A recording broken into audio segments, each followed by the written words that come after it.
What a win for the Cowboys. The Cowboys blow out the Jets 37-22, and that score it doesn't tell the entire story of what this game was like. Like, late in the third quarter, it was 30-3. And then the Jets just got some stuff going offensively in garbage time. Doesn't even matter. It was a dominant win for Dallas on the road against the New York Jets.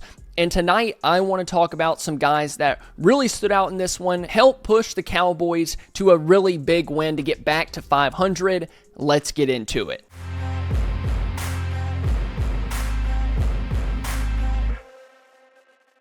Now, for all my pessimistic Cowboys fans out there, I know you're watching, which I can be sometimes too, I will admit that, but I just want you to hear me out on this one. I know you're going to say, it's the New York Jets. What can we learn from that? They're 0-5. They're a terrible team. And yes, I will agree with you. The Jets are not good. But I want you to take a look at this list of Cowboys players that were out in this one. CeeDee Lamb, Tyler Smith, Tyler Booker, Tyler Guyton, Cooper Beebe, Malik Hooker, Javonte Turpin, Miles Sanders, Marshawn Kneeland. That's like half of your starters, offense especially, and some on the defensive side of the ball. Your all-pro wide receiver in CD, your all-pro left guard in Tyler Smith, your first-round pick in Booker, your first-round pick in Guyton, your starting center. Like, that's an incredible list for you to go on the road against the Jets, a team that they were desperate, and we've seen Cowboys teams lose this in the past. Much less go in there and just dominate, walk out with a win, missing 40-50% of your starters.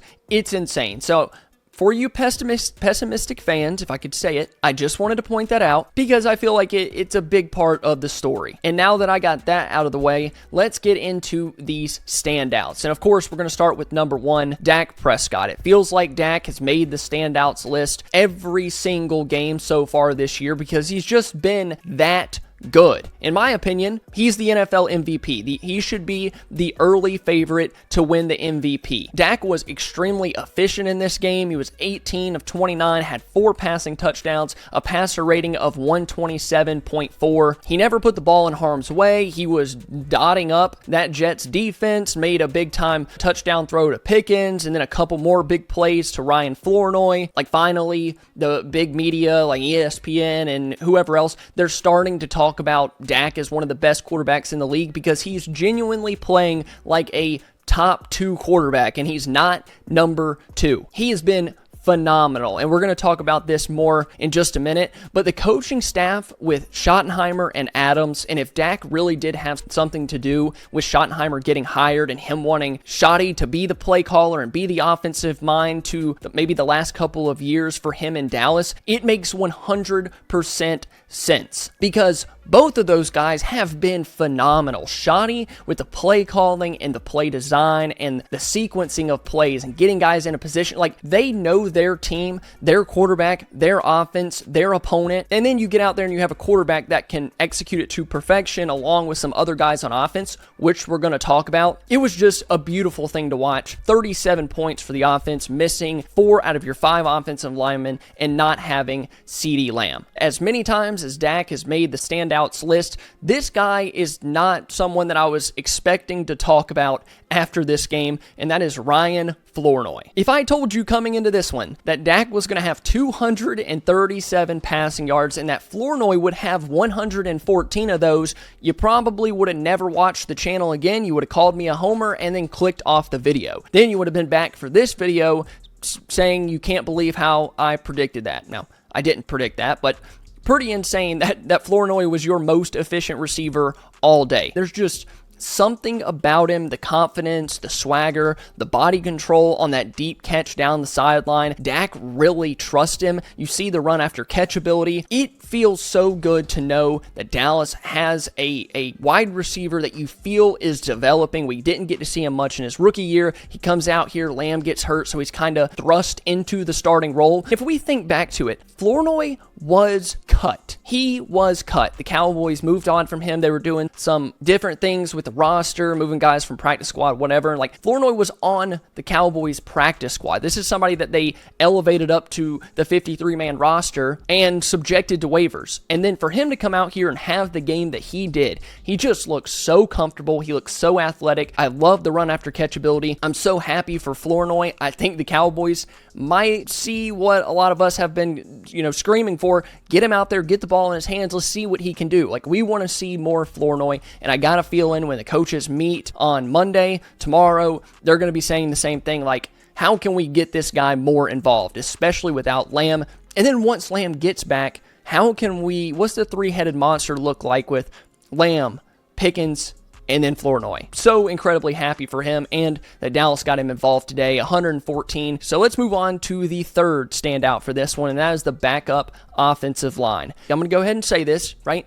0 sacks given up. Yes, 0. This is how we know if people really watch the games and not just box score scouted this thing, right? The 1 sack in the box score was them marking Dak down on a scramble really late in the game. He just kind of went down. It wasn't like they got crazy pressure and then sacked. Like, no, he just slid early on a scramble and they counted it as a sack. That is not a sack in my opinion. So therefore, I am saying that this offensive line gave up 0 sacks. And really, there was hardly any pressure from the Jets defensive line. And they have some names on that side of the ball. Quinnen Williams, didn't hear his name a ton. Javonte Williams had over 130 rushing yards. Dak had plenty of time back there in the pocket. 416 total yards of offense for Williams to have the day that he did with 2 touchdowns. Dak throwing for nearly 250 yards. You really couldn't tell that you were missing 4 of your 5 offensive linemen, and they made it look really easy. How many times during the Jason Garrett and even the Mike McCarthy eras would we have completely just given up on a game, even if it was against a bad team, because of the offensive line injuries? I remember a time where they couldn't survive missing 1 or 2 offensive linemen, including Dak. Dak wouldn't play as well when he was missing certain guys. But today, it wasn't a problem. Akeem Adeniji, Brock Hoffman, TJ Bass, Nate Thomas. Like, are you kidding me? I think it was like 6th round pick at left tackle, undrafted free agent at left guard, undrafted free agent at center, undrafted free agent at right guard with Adeniji, I'm not really sure, and then an undrafted free agent at right tackle in Terrence Steele. Are you kidding me? I gotta talk about it again with Brian Schottenheimer and Clayton Adams. This isn't just one of those things where it's like next guy up, you get in there, you're gonna do what we do best. This is what we coach, and you're gonna do it no matter how bad you are at it. No, this is understanding guys that you do and don't have, what they do well, and having a plan for it. The run game looked really good. The passing offense looked really good. I was so impressed. Shout out to all 5 of those guys really across the offensive line. It was a really big worry for me going into this game. You always worry about, 1, Dak getting hurt because he's getting sacked 3, 4, 5 times in a game. And most NFL teams don't even have 3 guys that they trust on the O-line. For you to have a completely second team O-line and put up 37 and 400 plus yards of offense, man. Today's post-game video is brought to you guys by Sleeper, the best daily fantasy sports app on the market. And for this Monday night football game between the Chiefs and the Jags, I'm going with Xavier Worthy over 58.5 receiving yards, Patrick Mahomes over 1.5 passing touchdowns, and Trevor Lawrence less than 220.5 passing yards. If you guys want to play Sleeper as well, you can go down to the link in the description of today's video, use my code DoubleMove, and get a 100% deposit match. But that's not all. They have a new offer as well, a free $20 no deposit required. First-time users still receive that 100% deposit match up to $100, but you also get a free $20 if you don't want to do the deposit match. Sleeper, the best daily fantasy sports app on the market. Make sure you guys check it out. Get your free $20 entry. That's amazing. And start playing today. Now, let's get back into it. That is insane. And maybe later this week, if you like this video, I want to do an all-22 video on Ryan Flournoy, and I want to do an all-22 video on Brock Hoffman and TJ Bass and Akeem Adeniji, what they did so well in this game. So if you want a video like that, go down there, hit that like button, get this one into the algorithm. And if we can get to 1,000 likes, I'll have those two cooked up for you guys in no time. Until then, let's head on to number 4. And I was kind of debating, do I talk about just James Houston? Do I put him as a standout, or do I kind of do what I did the offensive line and just talk about everybody together? I think I've come to the conclusion that we're going to talk about the defensive line. That was a standout position group. Now we're going to wait on the pressure numbers from the Cowboys defense, PFF, Next Gen Stats, all of that. But from the TV copy, this is what we've been wanting from the defensive line unit. Sam Williams had a sack. Kenny Clark had a sack. James Houston is just constantly around the ball. For him to be that efficient when he's out there on the field. Dante Fowler easily had the best game of his season, winning over and over late in the game. And you can just see how much better the defense looks when you're getting pressure on the quarterback. Fields was having errant throws, or he was getting outside the pocket. He's having to drop his eyes and roll out and then try to find somebody. Or guys just don't have time to get open before Dante Fowler's getting home, or Sam Williams, or James Houston. Then you put that together with an offense that can just score at will, that makes teams have to drop back, have to throw the ball so much, and then those guys can just pin their ears back and go after the quarterback. And then it becomes really tough for teams to catch up with you. And I don't want to hear anything about they still gave up 22 points. Come on. It was 30-3 with like 4 minutes left in the third quarter. They were just trying to get out of there as healthy as they could at the start of the fourth quarter. Run defense was a different story. I don't think they were very great there today. Breece Hall averaged 8 yards per carry as well. Javonte had 8 yards per carry. Breece Hall had 8 yards per carry. But the difference is your offense is explosive. They didn't pressure your quarterback. Your quarterback was a lot more efficient. But long story short, a good game from all of those guys up front. I was very, very impressed, and hopefully this carries over into the next couple of games. I think you can find some success if you're getting in Bryce Young's face, forcing errant throws like you were today. You're going to have a really good chance to have the same outcome that you did this week against Justin Fields. So let's quickly move on to the last standout, and if you guys could, head down there, drop a question or a topic or something you want me to discuss this upcoming week. I want to put out as much content as I possibly can. I'm sure you guys are really excited. You want to see more from this game, what they did well, what they can carry over. So if you have any ideas or things you want me to talk about, I definitely would love to do that. So let's move on to number 5, Javonte Williams. Another game, another Williams shout out. He averaged 8.4 yards per carry on the ground, had 1 rushing touchdown, another receiving touchdown, and of course my wife had to have him in fantasy.